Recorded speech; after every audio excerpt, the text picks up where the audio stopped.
Buenos días, amada iglesia. Es un verdadero gozo en esta mañana el poder estar compartiendo la palabra del Señor junto a ustedes. Estamos avanzando en este estudio del libro de los Hechos de los Apóstoles y en esta mañana nos toca analizar el capítulo 6. Así que yo te voy a invitar en primer lugar que tú tomes tu Biblia y que puedas ir a los Hechos de los Apóstoles, el capítulo 6. En esta mañana vamos a ver un sermón titulado La misión, sus problemas y la solución. Y vamos a leer la porción, vamos a orar al Señor y vamos a comenzar a analizar cada una de las enseñanzas.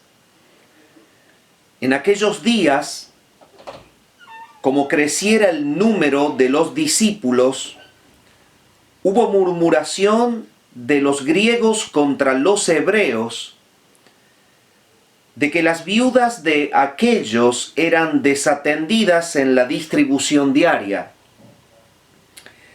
Entonces los 12 convocaron a la multitud de los discípulos y dijeron: no es justo que nosotros dejemos la palabra de Dios para servir a las mesas.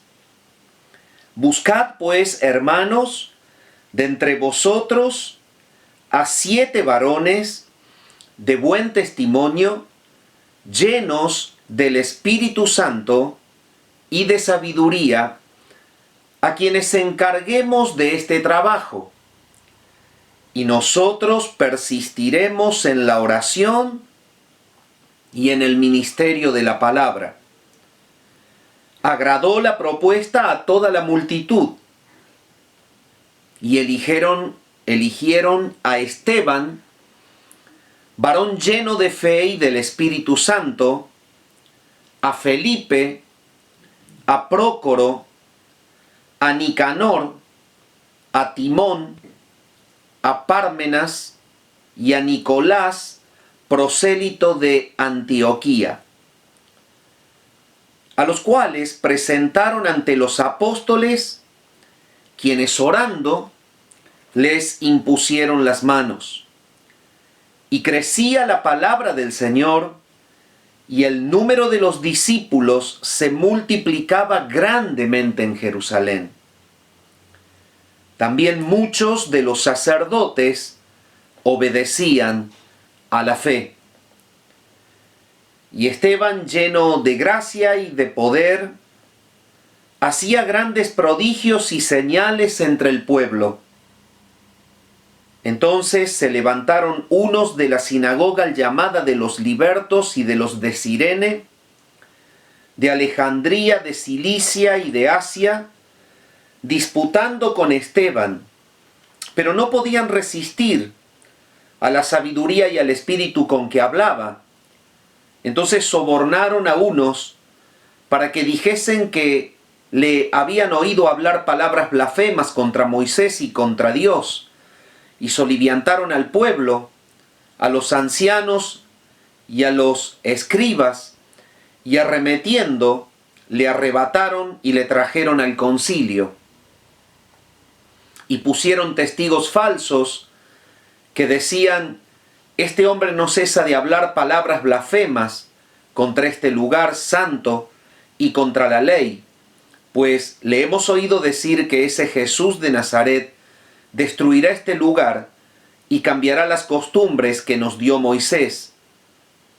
Entonces, todos los que estaban sentados en el concilio, al fijar los ojos en él, vieron su rostro como el rostro de un ángel. Oremos al Señor. Padre, cuántas gracias queremos darte, Señor, en esta mañana por tu bendita palabra. Queremos darte gracias, Señor, porque tú te manifiestas a través de ella.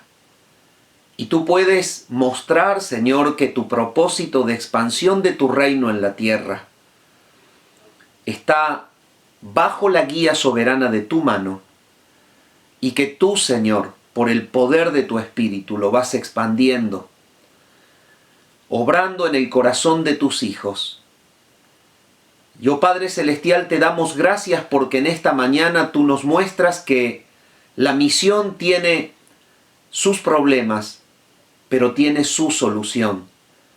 Y tú nos muestras en esta mañana que el resultado es el crecimiento para la gloria de tu nombre. Señor, queremos clamarte que tu nombre sea glorificado a través de la proclamación de tu palabra y que el corazón de tus hijos pueda ser edificado para la gloria tuya. Oramos al Padre en el nombre de Jesucristo. Amén. Muy bien, como les había dicho, mis amados hermanos, el sermón se titula La misión, sus problemas y la solución. Y venimos desarrollando justamente este estudio que nos va llevando a la realidad de la misión. Esta misión no es otra que la que el Señor dejó encargada a los apóstoles antes de ascender a la gloria. Es la misión que encontramos en Hechos en San Mateo capítulo 28, versículos 19 y 20, cuando el Señor les dice: id por todo el mundo y predicad el Evangelio a toda criatura, a todas las naciones, bautizándolos en el nombre del Padre, del Hijo, del Espíritu Santo, enseñándoles que guarden y que hagan todas las cosas que yo les he mandado. Y aquí yo estoy con vosotros, dice él, todos los días hasta el fin del mundo. Amén. De la misma manera, en un evangelio paralelo, Marcos dice que el Señor, que estaba con ellos, confirmaba la palabra a través de las señales que la seguían. Y Lucas, que es el escritor justamente del libro de los Hechos, se encarga en su segundo libro de mostrar cómo el Señor cumple su promesa a través del poder del Espíritu Santo, trabajando y operando en la vida de ellos, para que las señales que confirman la palabra de Dios puedan ser evidenciadas, puedan ser mostradas y así cumplida la misión. Y esto es lo que viene sucediendo en el libro de los Hechos. La misión viene siendo desarrollada y el resultado de la misión es que crece la iglesia, es que el reino de Dios se expande y es que personas son transformadas por la fe en Jesucristo y son incorporados al pueblo santo de Dios. Y esto es lo que estamos viendo. Y lo podemos cotejar como texto de conexión entre el pasaje ya desarrollado y el nuestro, el versículo 41 y 42 de Hechos 5. Y ellos, los apóstoles, salieron de la presencia del concilio, gozosos de haber sido tenidos por dignos de padecer afrenta por causa del nombre. Y todos los días, en el templo y por las casas, no cesaban de enseñar y de predicar a Jesucristo. Esta es la misión. Todos los días, en el templo y por las casas, ellos no cesaban de predicar y de enseñar. No cesaban de predicar y de enseñar. Y esta es la tarea, la misión apostólica. Esta es la verdadera misión. Es la única que provoca el verdadero resultado garantizado. Es el Señor quien edifica su iglesia a través de la predicación de Jesucristo, como el Hijo de Dios encarnado, vivo, muerto, resucitado y ascendido a la gloria, como el Señor de los señores y el Salvador de todo aquel que cree en Él. Este era el mensaje de ellos. Y la palabra dice que predicaban a Cristo y enseñaban su doctrina.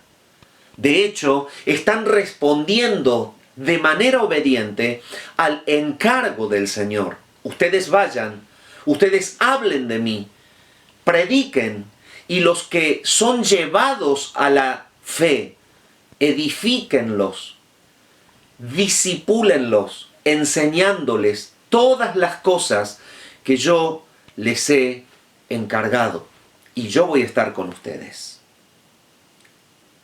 No obstante, la misión presenta su primer problema, una gran complicación. Y entonces en el capítulo 6 y el versículo 1 nos dice: en aquellos días, como creciera el número de los discípulos, hubo murmuración de los griegos contra los hebreos, de que las viudas de aquellos eran desatendidas en la distribución diaria. Este es el primer problema que se presenta. Es el problema de la murmuración. Es el problema que nace cuando el grupo de los discípulos se aumenta. Es probable que hayan sido aproximadamente entre 15 y 20.000 personas las que ya conformaban parte de esta iglesia en Jerusalén. Y evidentemente cuando hubo un aumento del grupo de discípulos, también comenzaron los problemas. Y el problema fundamental era el roce entre los judíos helenistas y los judíos justamente de Jerusalén. Estos judíos helenistas estaban más asociados con la cultura griega y eran judíos que volvían de la dispersión para asentarse allí con ellos en Palestina. Y los judíos a los cuales se refiere, que son los hebreos, son los nativos del lugar. Entonces persistía entre ellos como una especie de tensión cultural. El judío, que estaba considerado un hebreo, miraba con una cierta tensión y con un cierto racismo, por así decir, al judío que tenía en su cultura impresa la cultura griega, los judíos helenistas. Y entonces esto llevaba a que el propósito del pueblo santo de Dios, que es la unidad perfecta entre sus miembros, sea amenazada. Amenazada con un problema que era la murmuración.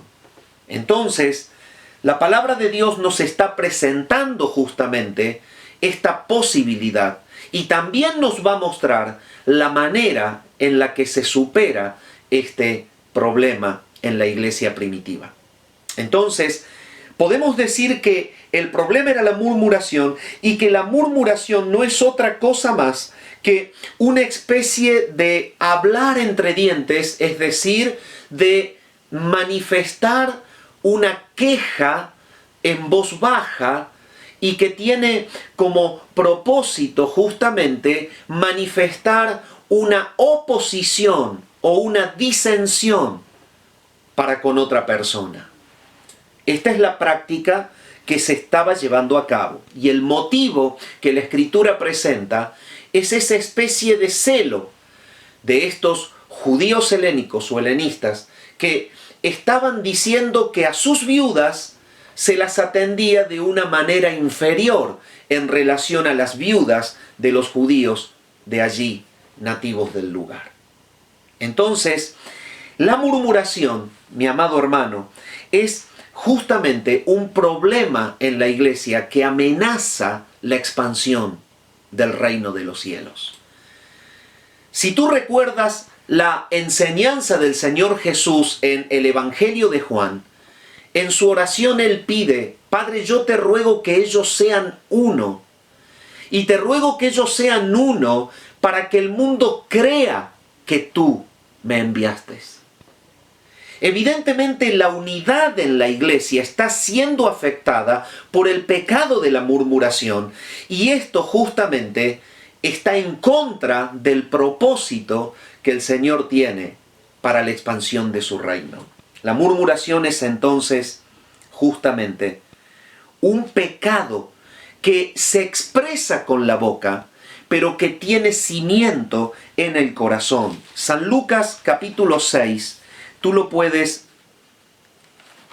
observar, si lo buscas, San Lucas 6:45, está diciendo lo siguiente.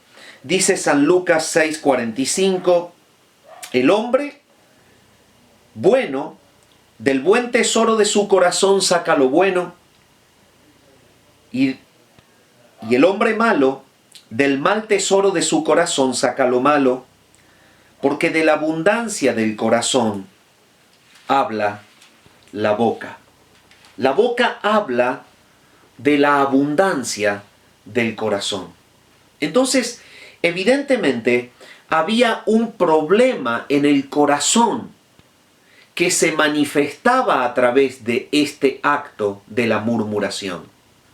Y el problema del corazón, justamente, es que ya estaba marcada una disensión, una discrepancia, y que estaba justamente en caminos de provocar una división.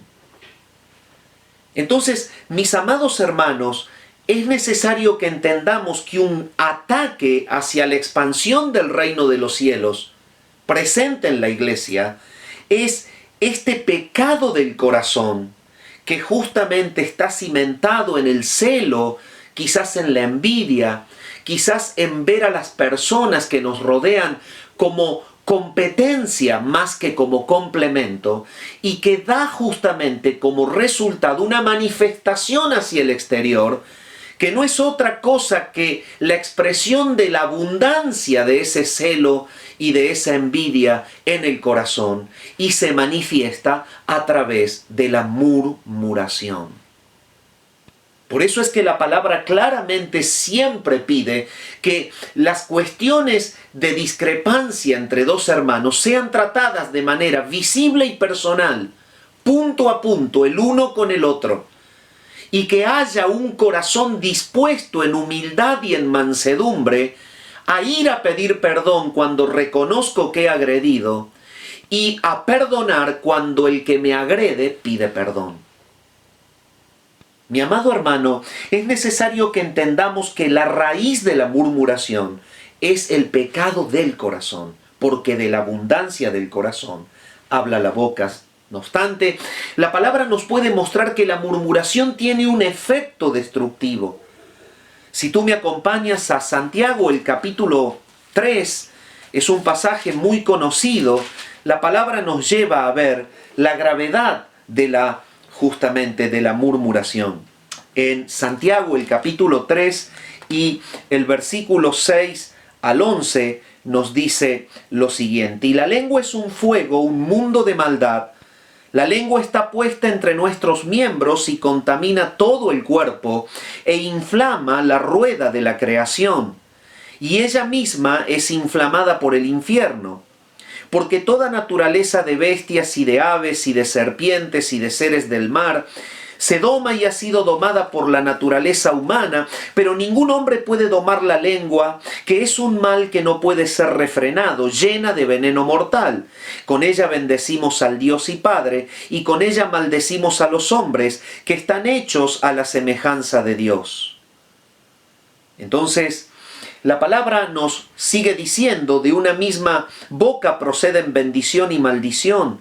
Hermanos míos, esto no debe ser así. ¿Acaso alguna fuente hecha por una misma abertura, agua dulce y agua amarga? Entonces, la palabra nos dice que la lengua misma contamina, que es como un bosque, la contaminación, que es encendido por un pequeño fuego, pero esa combustión abarca todo lo que puede ser quemado, y está dando el ejemplo de la contaminación que provoca la murmuración. Y la Escritura misma dice que es una muy buena endija en donde el ataque del enemigo puede ser efectivo y provocar una gran destrucción en medio del pueblo santo. Evidentemente que esta situación es la que advierten los apóstoles y actúan inmediatamente en consecuencia. Y lo vamos a ver. Pero no solamente que la murmuración tiene raíz en un pecado del corazón, no solamente que el efecto de la murmuración es una contaminación que arruina el entorno y que destruye la unidad, sino que justamente la murmuración está condenada por el Señor.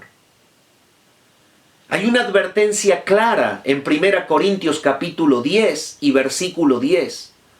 No murmuréis, como murmuraron los padres en la antigüedad y cayeron en el desierto. La murmuración evidentemente va a ser juzgada por el Señor.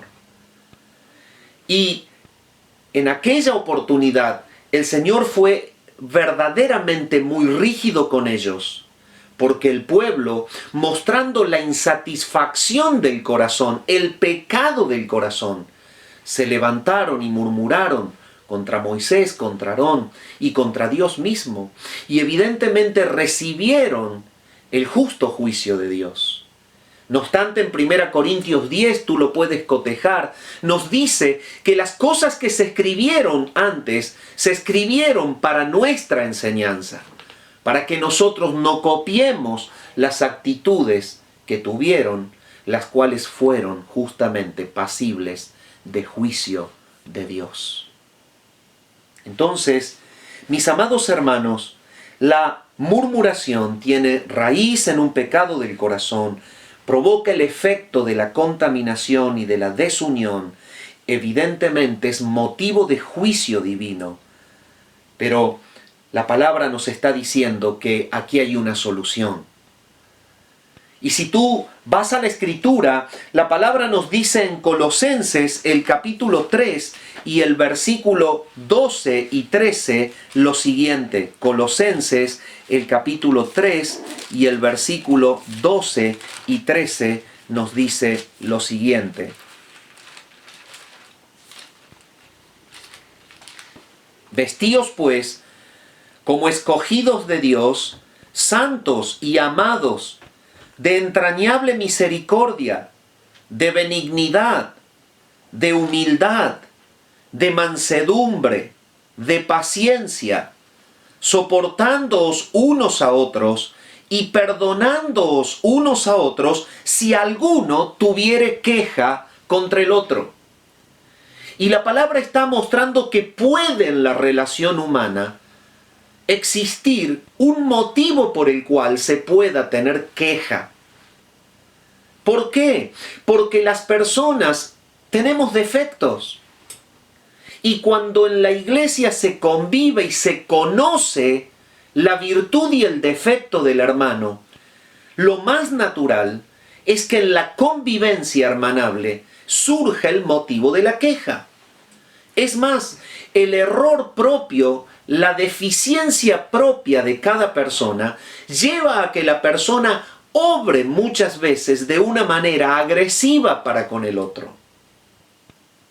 No obstante, la palabra del Señor nos muestra que el vestirnos como escogidos de Dios, catalogados como santos y amados, es decir, llamados por parte de Dios, regenerados por el Espíritu Santo, siendo templo del Espíritu de Dios, escogidos de Dios, santos y amados, pueden por el poder del Espíritu mostrar una entrañable misericordia, pueden vivir una entrañable misericordia, porque el Espíritu de Dios lleva a que el cristiano viva los rasgos del carácter de Jesucristo. Y en los rasgos del carácter de Jesucristo está su entrañable misericordia, está su benignidad.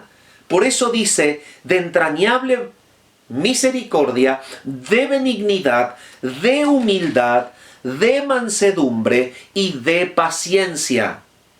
Entonces, la palabra nos está mostrando que la verdadera solución en cuanto al pecado de la murmuración es que pidamos perdón al Señor por causa de esto que estamos quizás haciendo y vivamos mostrando a Cristo. Por eso es que la palabra dice de mansedumbre y de paciencia. Es lo que en esta situación del reparto de los alimentos en la distribución diaria no estaba resuelto en ellos. No obraban con entrañable misericordia, tampoco había benignidad, no estaban controlados por la humildad, tampoco había en ellos mansedumbre y por lo tanto no se tenían paciencia. Entonces no se aguantaban los unos a los otros. Los judíos helenistas y los judíos que estaban nativos de allí, de Palestina, no se aguantaban entre ellos.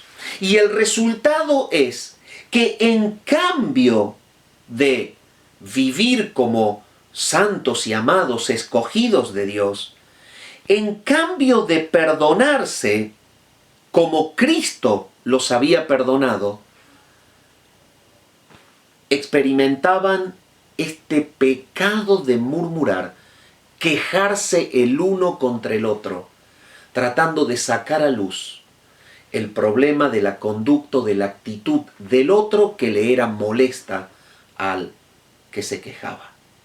Y entonces, mi amado hermano, la murmuración es un pecado que debe ser resuelto en el arrepentimiento y la confesión, entendiendo que el propósito de Dios es que tú vivas a Cristo, su mansedumbre, su humildad, su paciencia, que te lleva al perdón. Si hay una queja de uno para con el otro, no debe haber una respuesta de murmuración o de crítica, sino que debe haber una respuesta de perdón. Esto es lo que conserva la unidad del Espíritu en el cuerpo de Jesucristo. Este es el principal problema. Un problema de disensión, un problema justamente de queja no resuelta en el perdón, sino manifestada en la murmuración.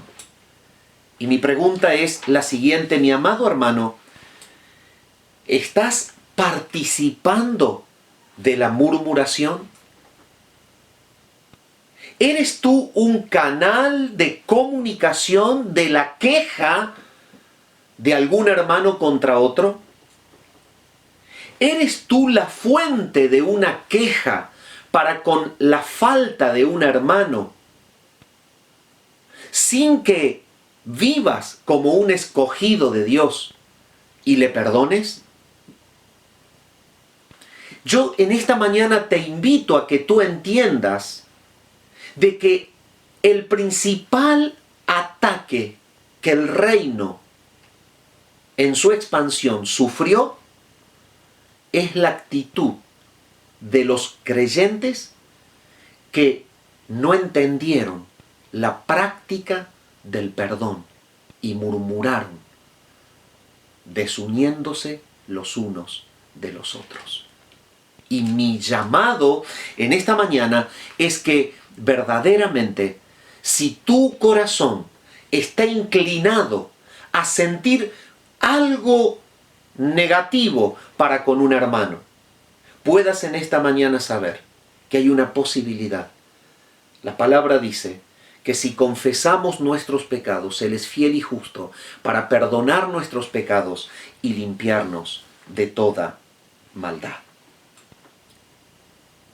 En segundo lugar, la palabra no solamente muestra el problema, sino que muestra justamente la solución que los apóstoles estaban practicando. Y la solución fue justamente que propusieron a los discípulos, a la iglesia en ese lugar, que ellos elijan de entre ellos a 7 varones que tengan estas características. En primer lugar, que sean de buen testimonio, que estén llenos de sabiduría y del Espíritu Santo. Y ellos les dicen que lo hagan porque no es justo que se dedique el cuerpo de apóstoles a la atención de la distribución diaria para solucionar el problema de la disensión, de la difamación, de la murmuración que había entre estos dos grupos. Y la palabra nos lleva a entender que la solución justamente de este problema está en el nombramiento de un cuerpo de diáconos o de siervos que acompañe la tarea pastoral de los apóstoles en esa época. Entonces, la palabra de Dios nos está llevando a ver justamente cuáles eran los rasgos de las personas que tenían que desempeñar esta labor. Y dice: buscad pues, hermanos, de entre vosotros a 7 varones de buen testimonio. No obstante, el problema radicaba en la murmuración y radicaba en que estos grupos no estaban llenos de Cristo, no estaban obrando bajo el poder del Espíritu Santo que mostraría a Cristo en ellos, y los apóstoles en el mismo instante lo que hacen es presentar la solución. Es que de ellos busquen hermanos en los cuales se muestra la madurez en Cristo. Y esto es lo que quería justamente hacer notar. Lo que los apóstoles hacen es que desde el mismo grupo de ellos, 7 personas, varones, hombres, sean escogidos, elegidos, en los cuales se muestre a Cristo en sus conductas. Por eso es que el pedido de ellos se basa en una condición. Y esta condición es el buen testimonio. Mi amado hermano, es necesario para el servicio en la iglesia una vida de buen testimonio. El buen testimonio no es otra cosa más que ser irreprensible frente a lo que es justamente la visión de los demás, el concepto de los demás. Este es el buen testimonio. Y los que iban a estar nombrados por ellos para ocuparse del servicio de las mesas tenían que tener un testimonio aprobado de parte de las personas del mundo y de la iglesia. Y la palabra dice claramente que nosotros somos cartas leídas ante el mundo. Y mis amados hermanos, debemos entender que para servir en cualquier ministerio y en un trabajo dentro de la iglesia, es necesario el respaldo del buen testimonio, porque el reino se expande mostrando al Cristo resucitado. El Cristo resucitado es el que provoca en la persona que sirve justamente una vida que glorifica a Dios. Y esta vida es la vida que testifica a Jesucristo. Este es el buen testimonio del cual nos habla aquí. Está pidiendo que estos hombres vivan a Cristo y muestren a Cristo. El problema de ellos era que no aplicaban el perdón de Cristo. Por eso murmuraban. Pero los apóstoles dicen, bueno, las personas que van a atender este problema son las que muestran a Cristo. El buen testimonio. No obstante, Cristo mismo es hecho por Dios para nosotros sabiduría. La primera carta de Pablo a los Corintios lo expresa.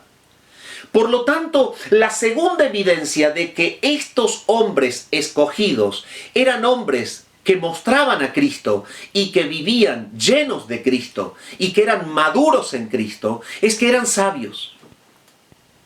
Dicho de otra manera, la sabiduría es aplicar la solución de la palabra a las circunstancias de la realidad.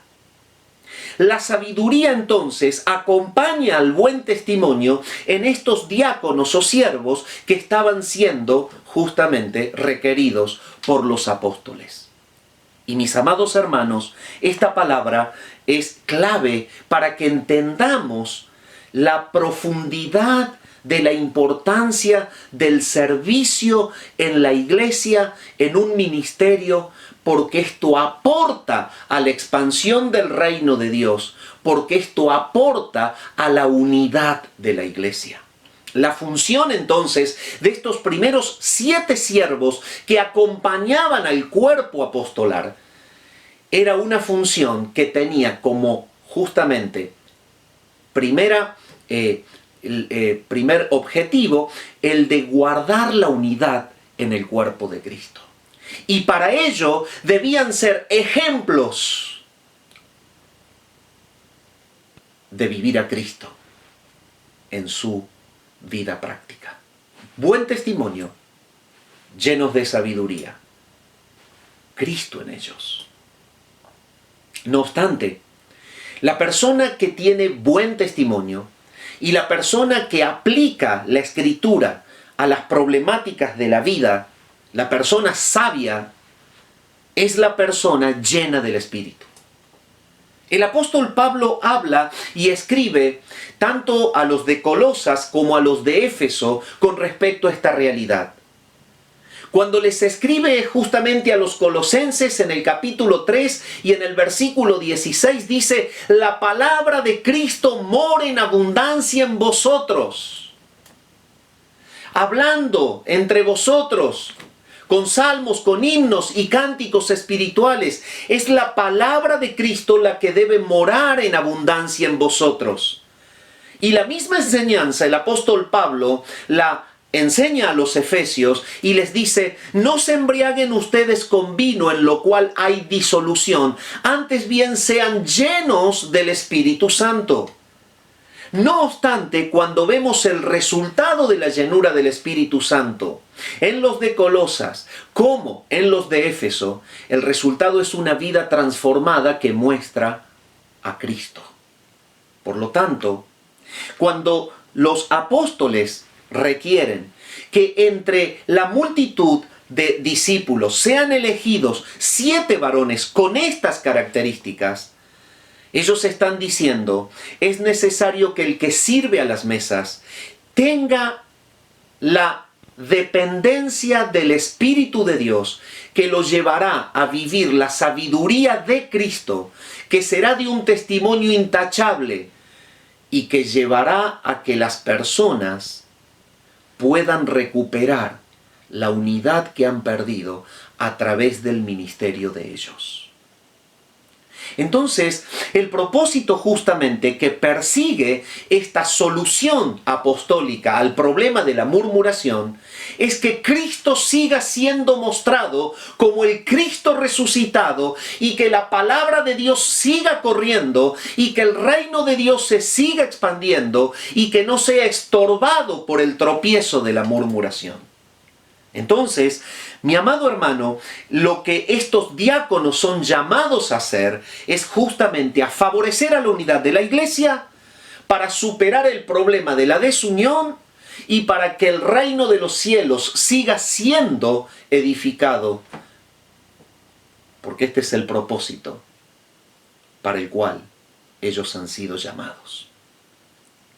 Entonces, la palabra nos muestra claramente que este liderazgo de ellos es un liderazgo fiel. Entonces, hemos visto justamente el problema y hemos visto la solución a través de un liderazgo fiel. ¿Por qué decimos que la solución es a través de un liderazgo fiel? Porque la palabra misma nos muestra en el versículo 4 que ellos dicen: nosotros persistiremos en la oración y en el ministerio de la palabra. Porque antes lo vienen diciendo: no es justo, versículo 2 en su última parte, que nosotros dejemos la palabra de Dios para servir a las mesas. ¿Y por qué nos referimos a que es un liderazgo fiel el de ellos?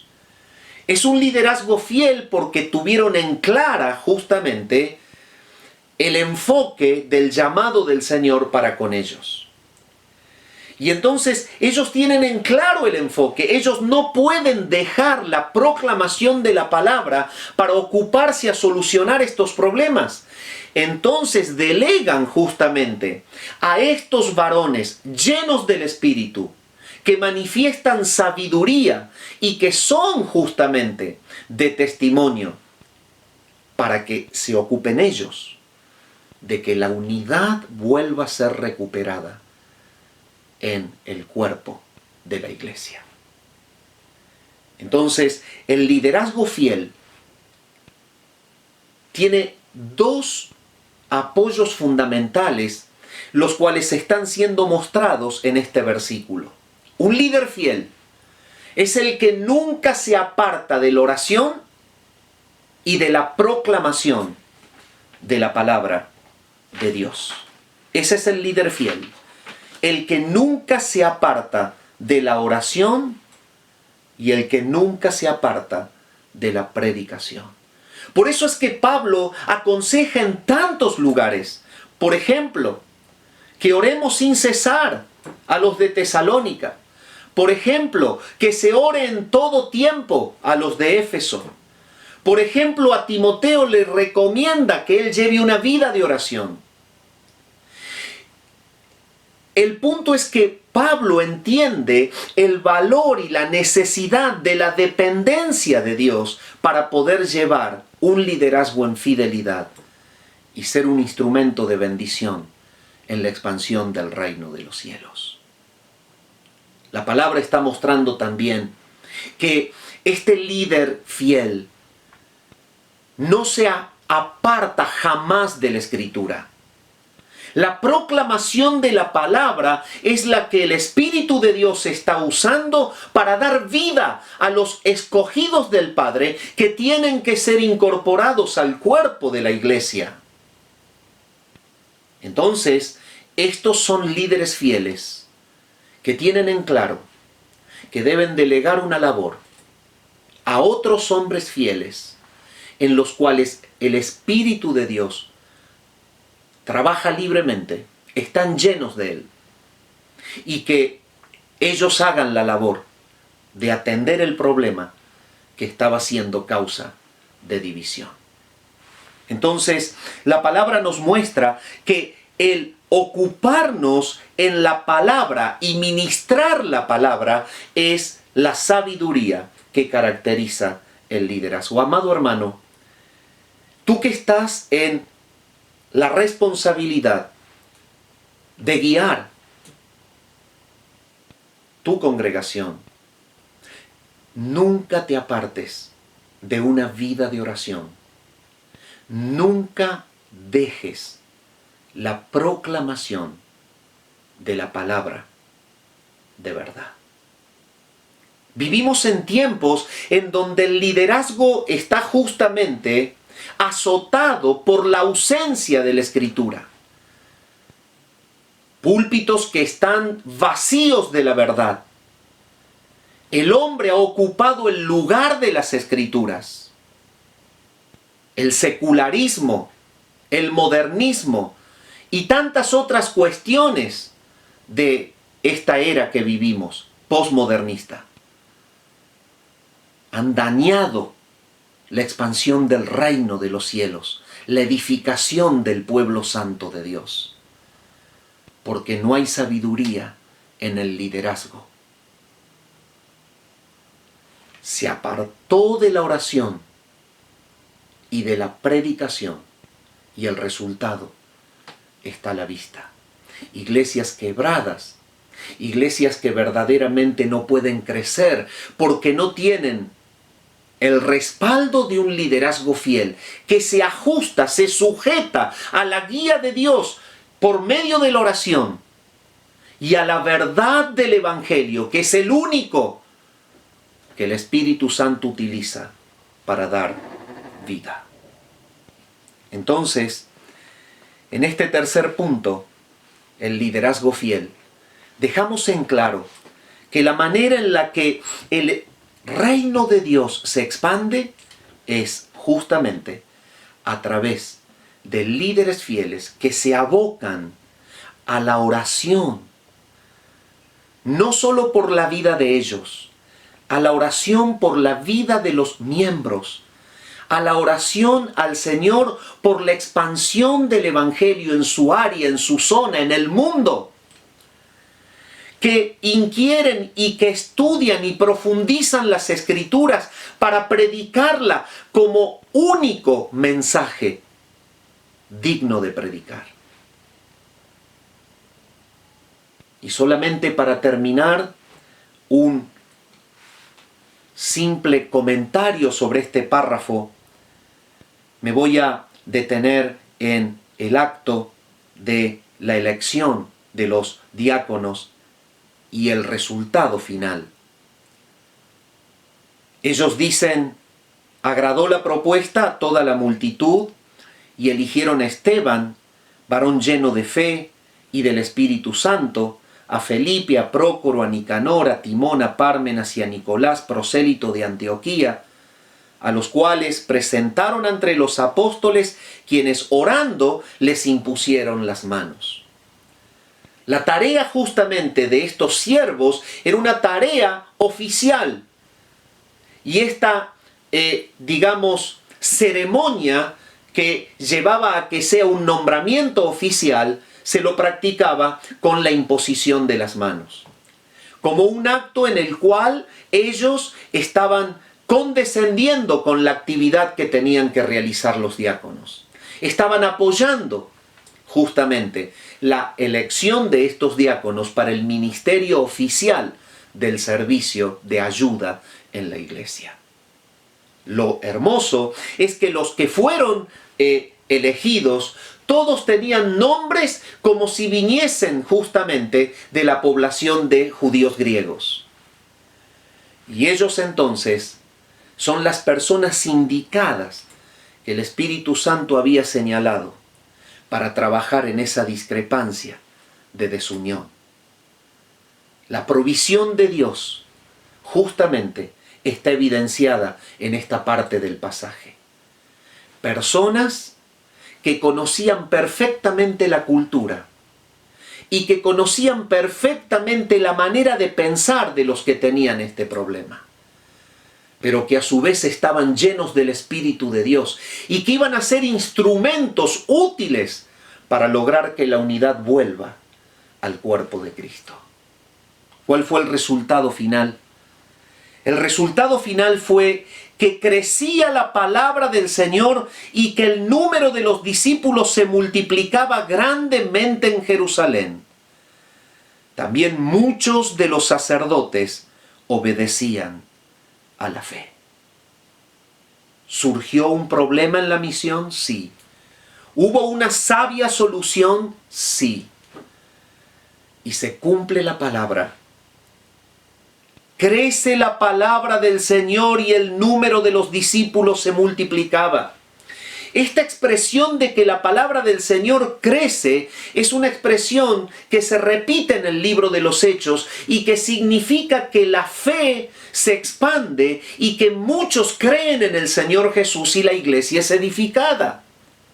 Dicho de otra manera, el resultado entonces de este liderazgo fiel, que justamente cede y nombra a estos servidores que acompañan el liderazgo de la iglesia, ocupándose de las tareas para que los apóstoles se dediquen a la oración y a la predicación de la palabra, da como resultado que la palabra de Dios corra y que el número de los discípulos se multiplique y que el poder del Evangelio llegue aún a voltear el poder de la religión.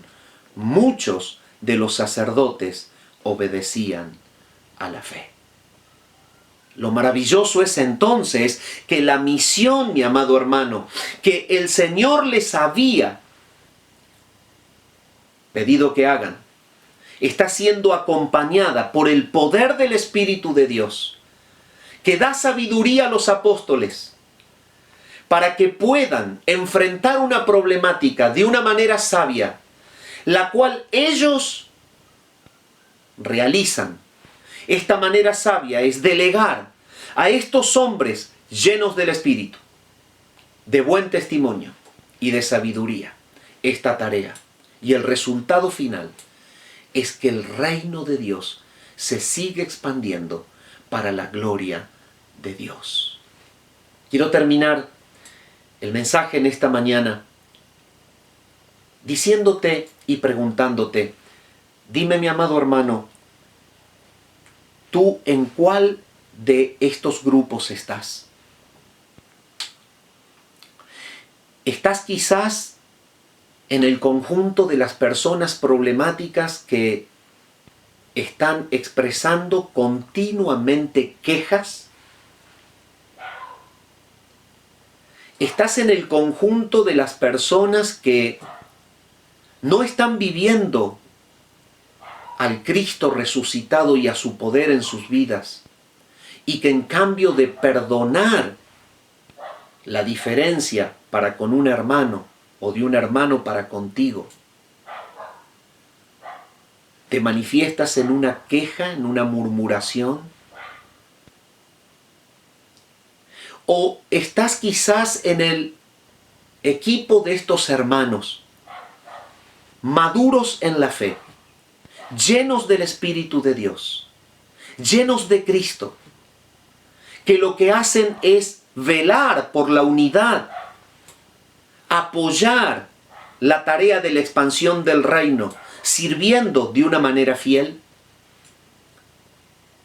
Mi amado hermano, que el Señor en su gracia pueda llevarnos en esta mañana a entender que somos parte de la expansión del reino y que es necesario que Cristo Jesús sea mostrado en nosotros a través del perdón verdadero para con los que nos agreden, a través de la fidelidad, de la entrega de un corazón de siervo como Él tuvo para servir a los demás, y a través de un corazón fiel que está sumiso a Dios en oración y sumiso a la palabra, fiel a lo que Él quiere que nosotros prediquemos. Que el Señor te bendiga y Dios en su gracia te use para expandir su reino en medio de los hombres. Oramos. Padre, gracias por tu palabra en esta mañana. Gracias por este capítulo del libro de los Hechos, que contiene, Señor, todas estas cosas y que apuntan, Señor, a que entendamos cómo comenzó la expansión del reino en la tierra y cuáles fueron los problemas que comenzaron a surgir. Pero, Señor, gracias porque por el poder de tu Santo Espíritu ha habido una solución, y esta solución es justamente la que da la expansión, el crecimiento de tu pueblo. Padre Celestial, te clamo para que si hay hermanos que en esta mañana están guardando un rencor, están quizás practicando la murmuración, tu Santo Espíritu los lleve al arrepentimiento, a la confesión. Señor amado, yo te clamo en esta mañana por hermanos fieles que están dispuestos a servir, para que tú les sostengas, para que tú, Señor, en sus vidas se glorifique tu nombre a través de su servicio fiel. Y yo te clamo, Señor, por los hermanos que están en la responsabilidad de guiar a la iglesia, para que nunca se aparten de la oración y de la predicación de la palabra. Que la vida de ellos esté detrás de tu palabra y que el rostro y la humanidad de ellos esté escondida atrás de tu palabra, para que tu nombre sea glorificado y tu iglesia sea edificada en la tierra. Oramos al Padre en el nombre de Jesucristo. Amén.